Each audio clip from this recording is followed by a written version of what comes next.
చిందం బాలకృష్ణ ముఖ్యమంత్రి గారు car షెడ్డుకెళ్ళింది, tyres విప్పి రాళ్ళు పెట్టారు అన్నారు.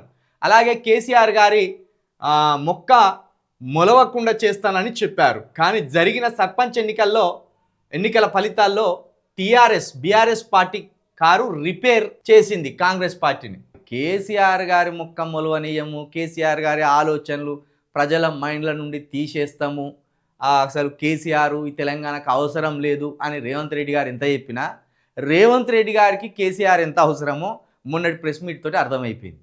ఏదో నోటి మాటకు ఆయన కేసీఆర్ రాజకీయ చరిత్ర ముగిసిందని చెప్పినప్పటికీ రేవంత్ రెడ్డి గారి మైండ్లో సింహాసనం వేసుకొని కూర్చున్నాడు కేసీఆర్ గారు.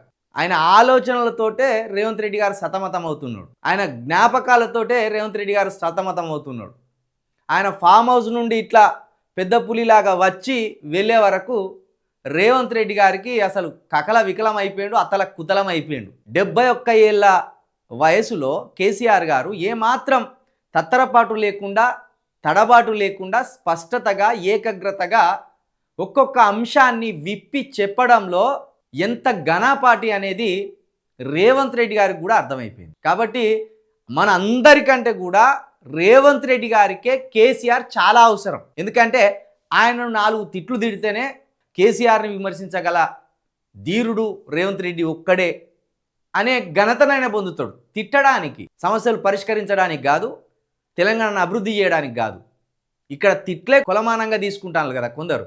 కాబట్టి మన అందరికంటే కూడా రేవంత్ రెడ్డి గారికే కేసీఆర్ అంటే చాలా ఇష్టం, ఆయనకు అవసరం కూడా. ఆయన పేరు మీద రాజకీయం చేయాలి, లేకపోతే నడవది బండి.